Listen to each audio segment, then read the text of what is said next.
If you watched my video a couple days ago, I was talking about how weird the weather is.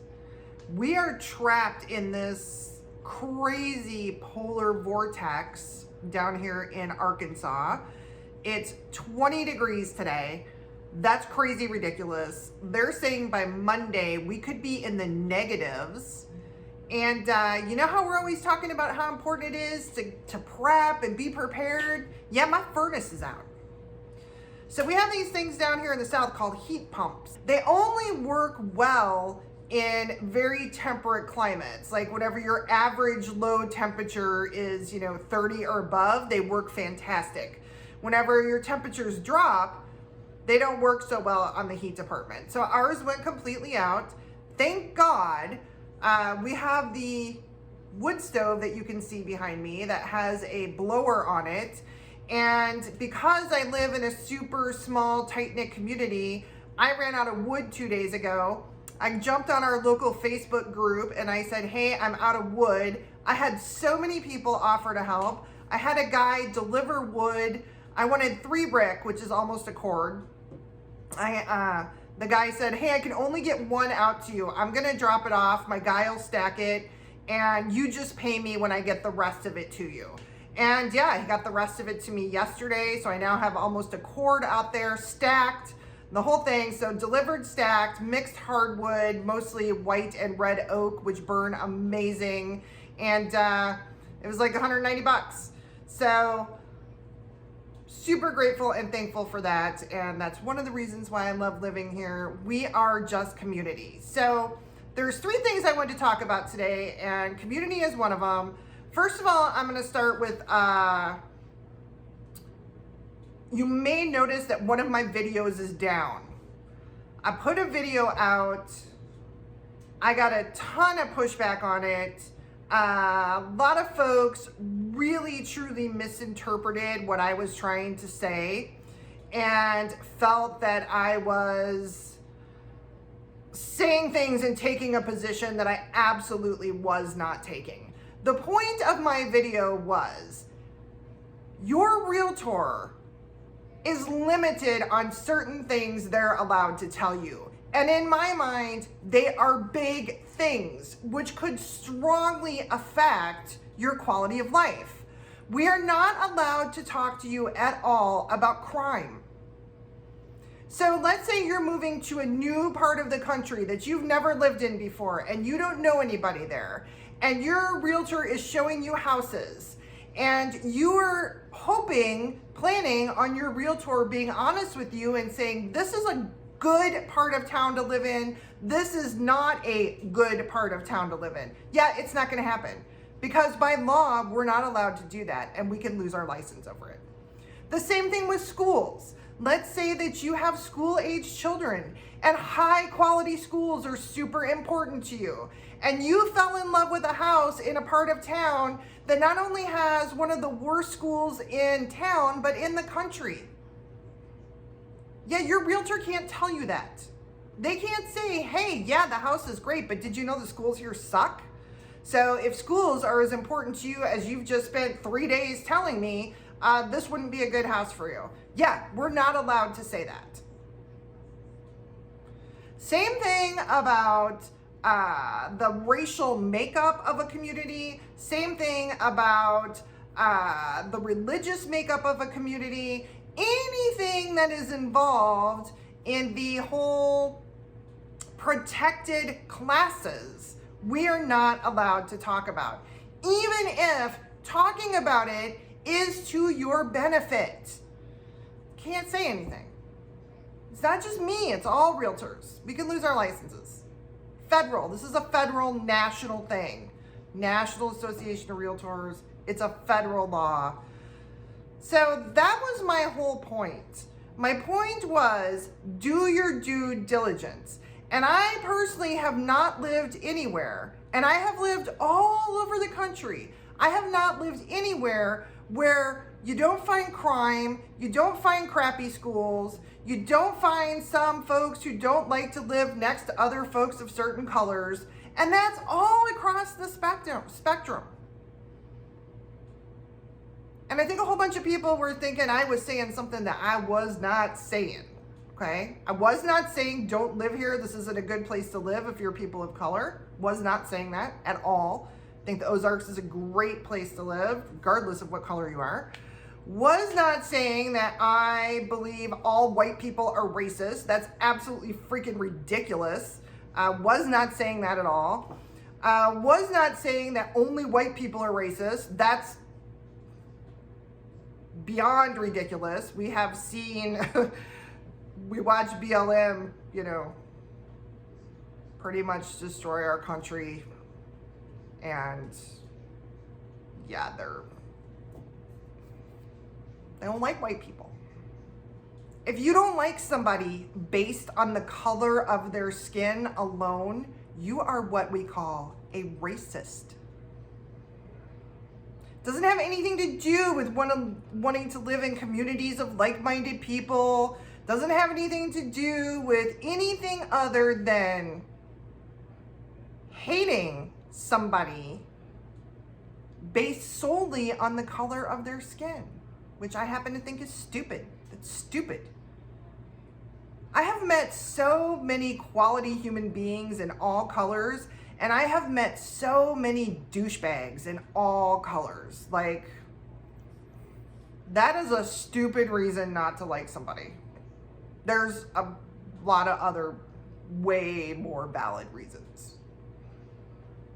Okay? So that's the point I was trying to make. If you are buying a house, no matter where you're buying it, doesn't matter where, do your due diligence, because your realtor, as much as we may want to protect you and help you find what we know would be right for you based on all the conversations we've had, there are things we are not allowed to direct you on. So do your due diligence. And it doesn't matter where you're gonna move. Like, I'll tell you this.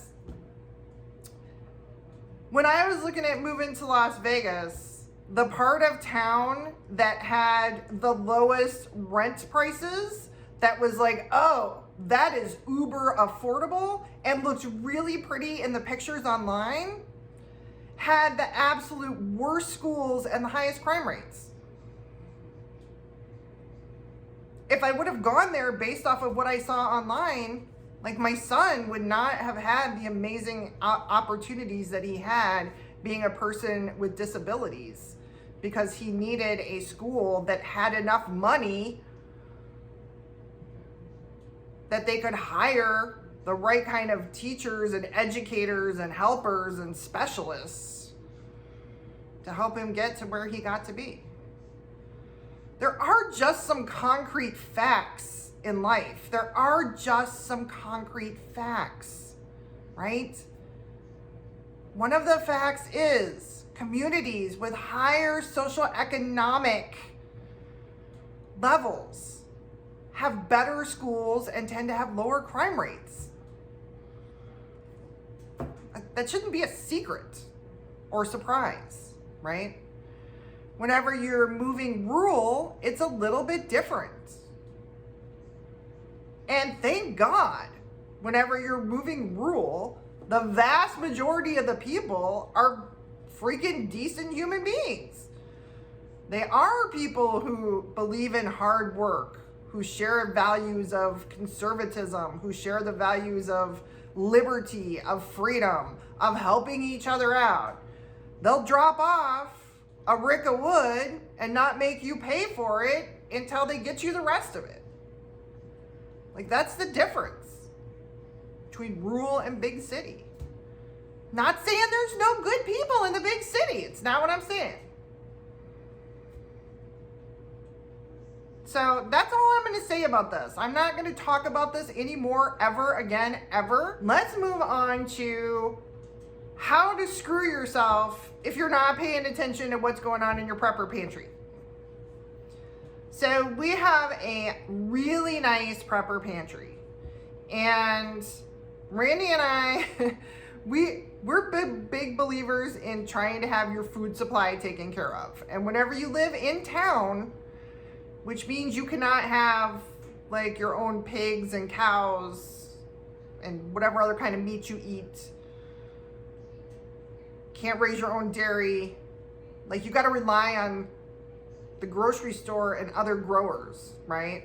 And so we thoroughly believe that you should stock up as much as you can and then just rotate through it.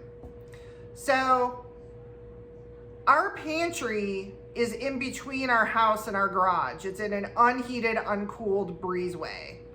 It stays pretty cool in the summer and it stays cold in the winter. It doesn't have a lot of natural light, so it really is a good place to store food, and we store everything there. Now, because I have lived here before, I knew coming in that bugs are a big problem here. So all of our things that are perishable and are not in really hardcore containers, we store in these bug-proof totes. And basically it's a big clear plastic tote, and it has a seal around the lid, and then you snap the lid down and that seal keeps anything from getting in there. So that's where we store our flour and our sugar and our rice, things like that. Our canned food, our jarred food, we just store as is. And then my guys like what I consider kind of junk food. Like, they love Hamburger Helper. Like, they love it. So I have a lot of stuff like that also stored in the pantry, plus all the things that I can myself. So everything was going good. And then we had a couple of days when it warmed up. And when it warmed up, I had some ants that decided they wanted to come in to the house and see if this would be a good place for them to live. And they got into the pantry. Now, I had almost everything, right? So jars, cans, not a big deal. Like, the ants are not going to get in there. My rice, my flour, my sugar, all that, I had in those totes. Not a big deal. Ants aren't going to get in there. But what I didn't have in the totes was the things like the Hamburger Helper. I had some Bisquick, some things like cake mix, things like that. I just had those things on the shelf. Well, guess what? Those things are not sealed up 100%. So yeah, ants can get down in there. And my husband went to open a box of Pop-Tarts, and there was ants inside the box. So I had to spend an entire day going through, completely cleaning everything, repackaging stuff, making sure there were no ants. And when I went out to buy totes, there were no totes in town. And I went to 5 different stores and nobody had any totes. And in fact, it was so odd, I'm not sure if they have discontinued these particular totes that I use, or if because the election had just happened, Biden had just been sworn in, like everybody was like, oh crap, we gotta get our stuff going. So the other way you can deal with things like that is if you do have box mixed stuff, you can use packing tape or some other kind of tape and just seal around the edges of the box. Mice and things like that can eat their way in, but ants and things like that, they're not going to be able to get in there. So I just wanted to put that little warning out there because those are things that we don't necessarily think about, right? You don't expect ants to maybe invade your space or other little critters like that. And then here's the other thing I wanted to talk about. I hear a lot of people talking about food that goes bad when they store it long term. Like, I'm going through my pantry and there's these cans of beans and they've been in there for 3.5 years and they're past the expiration. I don't know if they're still good. Like, if you search YouTube, you'll find hundreds of videos on folks asking, you know, is this still good? Can you eat food past the expiration date? All that kind of stuff. So I just wanted to share with you how we personally deal with that. So I have a fully stocked pantry. All the things that we use are out there, including some things that are just staples, but it takes us a while to go through. For example, I have a particular kind of beef bouillon that I like to use. It is a concentrated liquid, and it's yummy, tasty, and it comes in jars, and I much prefer that like over the salty cubes or stuff like that. Well, that's stuff that tends to go quickly. I discovered during COVID that you get on the shelves and you can't find any. Kitchen bouquet, I still can't find. If you don't know what that is, it's kind of a Southern staple, and we use it to make gravies and stuff like that. The shelves have been empty forever. It's normally a little bottle like this tall, is like, I don't know, $3, and I can find the same size bottle on Amazon for 12 to 15 bucks. So I don't know if they went out of business or if they just are having issues. I don't know, like maybe they're made in New York or California where there's still all kinds of problems with people getting back to work. So anyway, things like that I am stocking up on now that after COVID, and I realized, oh, these could be hard to get. So what I do is when I meal prep during, for the week, I buy whatever is on my grocery list, even if it's in the pantry. And then when I go to make the meals, I use what's in the pantry, and I take the stuff I just bought and put it on the back of the shelf. And so that way we're constantly rotating that stuff. If you use one, you buy one. And you just keep going through it like that. Otherwise, if you stock your pantry with things that you never use and you never eat, it's gonna sit there and it's gonna go bad. And whenever, the shit does hit the fan, you're gonna have a bunch of stuff that, first of all, you don't like, right? If you liked it, you would be eating it. It wouldn't be sitting out on a shelf for 2 to 3 years going bad. And second, you won't have stuff that's old that you have to wonder about. So, I think I just said first and second, and I was basically saying the same thing. But anyway, you get the drift. So make sure that you are buying things that you use and constantly rotating. There is such a thing as food fatigue. And if you don't believe me, you can do your own little research on it. And basically, they have found out that in situations where folks have to eat the same thing every day, day in and day out, people will tend to starve before they will continue to eat those same things, because the brain gets tired of the same thing, and eventually what you loved at the beginning and were so excited to eat now repulses you, and you have to basically choke it down just to survive.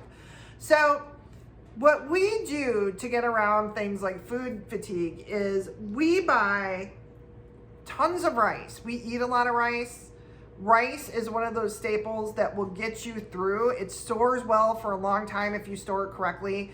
It can get you through. I mean, there are entire groups of folks that live basically off of rice and are able to live. It is a good, healthy food for you. It's good for your body, blah, blah, blah, all that good stuff. But plain rice by itself is not very tasty, especially when the butter runs out and the salt.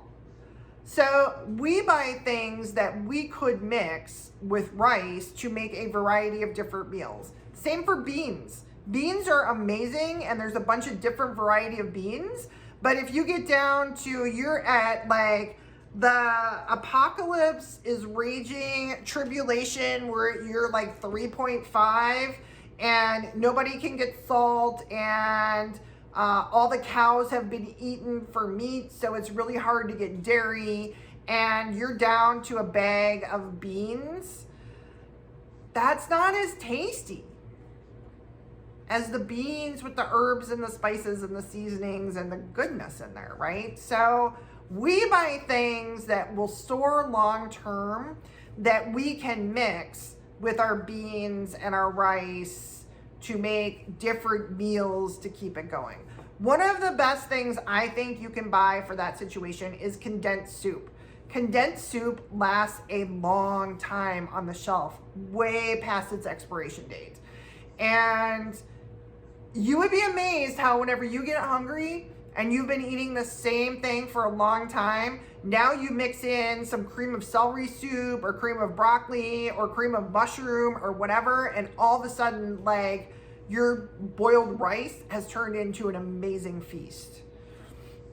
We do the same with different seasoning packets.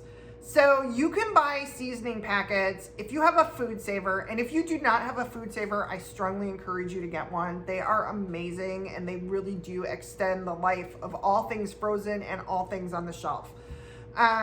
You can buy seasoning packets and jars of seasoned stuff, and you can store it long-term on the shelves. And like even here where it's really humid, I went to roasted chicken the other night and we have a ton of different barbecue rubs we bought. We are big into the rubs. And it was like rock hard in there, like totally rock hard. I had to chisel it out.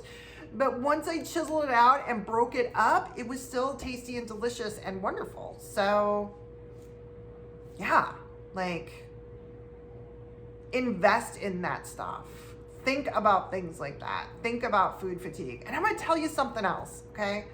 We are in year 3.5 of the tribulation. Folks are out of things. Folks are starving. You need some part. Your freaking fireplace broke. Your wood stove handle broke off and you need some chunk of metal. And you know your neighbor down the road has some metallurgy thing going on, but you got nothing. Money doesn't work. You're not going to trade your most valuable commodities, which are probably like, you know, your weapons and ammo, right? Like there's some things you just have to hold on to. But you got some old seasoning packet in your pantry that is like rock hard. It's like gone from this big to like, what are those little tiny bouillon cubes? It's that hard. They're going to trade you that metal for it. Because, dang, that can go a long way. And people are tired of eating boiled rice. It's like, no bueno, that plain boiled rice with nothing on it. Yeah, I am by no means, no way, shape, no form, like a professional at any prepping, planning, you know, no. Here's how I kind of live my life, right? So there are topics that interest me because I think they are important and relevant topics. On any given topic, especially in the year 2021, you will find 862,000 experts, right? People who claim to, you know everything about said topic. So for example, I used to follow this gal. She seemed to really know a lot about different things.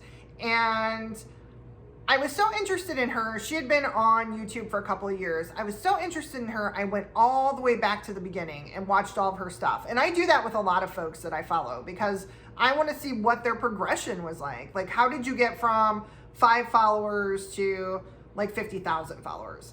And we got 500 now. So thank you guys. That's awesome. And are you still, basically the same person? Now we all change through life. We should change and we should grow, but hopefully our integrity levels only get better and don't go backwards, right? And so anyway, she had this whole video about how she was trying to start this business and she didn't have enough money to get this business started. And it was so hard for her. But finally she was able to get the business started, and she couldn't start it to the degree that she wanted because she didn't have the money. But thank God she was able to, at least get it started. She was able to get that much capital together, but not anywhere near to the extent that she wanted. Then you go on like 2 years later, now her business is full on, it's huge. She's got like 80,000 followers, and she starts telling this story about how she has made tons of money in every business she's ever been in her whole life. And at one point she made hundreds of thousands of dollars, and that's what catapulted her into this business that she's in now. And it's like, but I watched those videos 2 years ago when you didn't have no money. And you said it was by an act of God that you were able to get this business up and running because you didn't have any money. So which is it? So you got to watch out for things like that. And there's a lot of folks out there like that. I'm going to tell you another one. This is going to make some of you mad at me. Please don't be mad at me. I'm just the messenger. In biblical times, if someone proclaimed to be a prophet of the Lord and they prophesied in his name and the prophecy did not come true, they were put to death.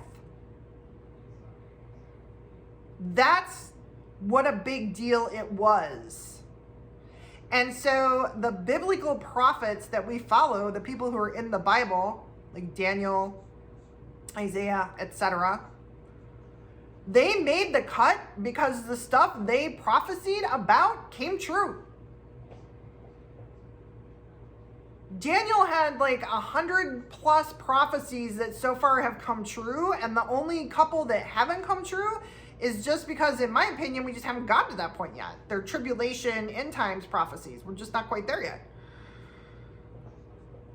So, for example, prior to the election, and then in the weeks following the election, had a whole bunch of folks who called themselves biblical prophets on the interwebs, saying that Trump would be in office, that Biden was going to lose, that they had a word from God, and yeah, they were wrong.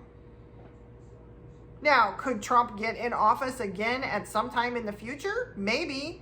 And some of them have tried to backtrack and be like, oh, that's what I meant. But if you go back and watch their videos, that's not what they meant. They clearly said he was going to continue to be in office, that he would go directly into a second term. And then you got all kinds of followers of them out there saying things like, oh, well, you know, most of their prophecies have been true. This one's just been delayed, or they had a bad night's sleep, or whatever. Yeah, that's not the way it works, because God says that's not the way it works. If you prophesy in his name and you are wrong, you get put to death. You don't get another chance to sleep on it and give another guess. Like, you're either hearing from the word of God or you're not. And you better be humble enough to get that right. Like, for reals. So, millions of folks out here on the interwebs giving advice, millions of folks telling you how to do things, millions of folks telling you, you know, prep this way, prep that way, plan for this, plan for that. You need this much ammo and this type of gun, and you need, you know, I mean, it's just endless, endless, endless. The type of advice and videos and stuff that are out there. And all I'm saying is, for my family, we try and prep and prepare for our lifestyle. We want to survive a tribulation scenario for as long as we possibly can. And the way to do that is to live the way we know. Now, so like 2 minutes after the tribulation starts is not whenever you decide, oh, I think maybe to get through the tribulation, I need to become a blacksmith and learn how to make knives and spears. Like, it's too late at that point. It's too late. Now you're in survival mode. Now you're fighting for the survival of your family. And you have to survive based on what you know. Okay, here's another example for you. Again, don't get mad at me. I'm just sharing here, okay? Some of y'all are cranky and taking it out on people sharing their thoughts and opinions on video. Like, don't be so cranky. That's all I'm saying. All right. I'm going to throw my hubs under the bus on this one. Before I do that, let me just say my hubs is an awesome man. Like, he is a manly man, an awesome man, a protector, a leader. He's a great guy.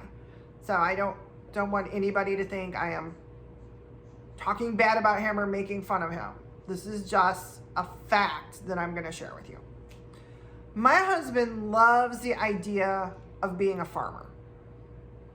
His dad was a farmer. His dad raised wheat and alfalfa They had 1,000 acres that they farmed in the high desert in Washington. His dad also tried to farm animals, but was not good at it. It was not his forte. I have lots and lots of stories I could share with y'all that probably would go viral, like, to be honest. Like, for example, my father-in-law had some prize chickens that ended up with prosthetic legs. That's a true story. And if I told you that whole story, you wouldn't believe it. It's also kind of humorous and a little bit sad for the chickens all at the same time. I have a similar story about pigs. I have a story about stocking up on fish and getting to the lake, and the lake had been drained and there was dead rotting fish. And yeah, I got tons of stories. So Farmer Mel is my father-in-law. That's what we call him, Farmer Mel. And someday, posthumously, all of those stories will be out there for y'all. But anyway, because my husband grew up that way, I believe, he loves the idea of growing vegetables. And like our neighbors behind us, they are expert gardeners. Their vegetable garden, whenever we got here last summer, it was like, holy crap. It could have been in a magazine. It was that perfect. Well, they spend like 6 hours a day on it every single day, starting now. Like, they've been out there up until we had this crazy weather come in. They've been out there every day, prepping their garden, planting, working, blah, blah, blah. Okay. I love to eat things that are grown out of the ground, but I'm not good at growing them. I'm real good at houseplants. I am not good at outside garden stuff. I don't like the weeding. I don't like the dealing with the bugs. Like, it's not my thing. What I am really good at is animal husbandry. I am incredible with animals. I could raise all the beef an entire little community needed. I could raise all the pork. I could raise all the chicken. Like, I'm good at it. It comes naturally to me. I have a gift for it. So why would I go invest in a bunch of seeds and gardening equipment and tilling and compost and all that crap and try and struggle to grow a garden that I'm most likely going to fail at, when I could be raising rabbits and chickens and things like that to feed my family and to share with the community? So you have to be honest about what your strengths and your weaknesses are. And my sweet husband, we have started a lot of gardens, and they start out doing really well. And then he gets busy, or it gets hot, or we have an issue with bugs or something. And he just kind of loses interest, and next thing you know, we wasted a whole bunch of time and a whole bunch of money, and there's, a little, and we grew one pepper that's this big. Like, it's not gonna work, y'all. It's not gonna work when you're in year 3.5 of the tribulation. Like, you gotta work with stuff that you know you can do. Now, what is my husband freaking amazing at? Building things. He could build an entire house, a beautiful entire house, without a set of plans. That's the way his mind works. He can see something and he can build it. And it turns out amazing. And he's incredible at it. Like I said, my thing is with the animals. I got these chickens out back, man, these hens, I'm getting 6 eggs a day. It's freaking awesome. Like, I go out there, they come running up to me, we chat, like, yeah. If I had rabbits and some pigs and all that, it'd be great. I can't have all that in town. Whenever we move out, whenever we get our little Prepstead set up, we're gonna have animals. Now, the other things I'm okay at growing are fruit type things. I can grow a berry patch, and I can nurse and nurture fruit trees into amazing production. We did have a small orchard on our property. When Randy and I, the first house we bought together, it was on a 1/4 acre in town. It had a little orchard set up, and it had grape arbors and fig trees, and we canned and did a lot of amazing things with that. I also grew some potatoes in that space, And yeah, that was about it. I tried to grow some other things and it didn't grow, and I don't want to work that hard for it. Like, I'd rather be hanging out with the animals. So just know your strengths and know your weaknesses, and try and partner with people who are strong where you are weak and you are strong where they are weak. And that, in my mind, is how we build sustainable community that will make it through year 3.5 of the tribulation, and hopefully a little bit further. All right, that's all I got for today. So that was good, right? We covered some important things. The Lord has had me deep in the book of Daniel. My pastor has been teaching on it, and I have been reading it, and wow, have I gotten some insights. And then I was on 2 Timothy 3, 1 through 8. I have spent a couple of days on that. If y'all haven't read that for a while, go check it out and tell me what you think. Because I think more than anything else, that is a great summary of where we are today. And I'm getting a lot of insight from the time that I'm spending with the Lord every day. I hope y'all are doing well. I want you to know that we do pray for y'all every day. We pray for our anybody who sees us on video. That's our prayer. Anybody who sees us, Lord, we ask that you touch them. You heal them if they are sick. You give them strength where they are weak. You cover their family. And if they are being called to come to safety, that you help them move to safety. So that is our prayer for y'all. We hope that you are well. And I will catch you on the next one.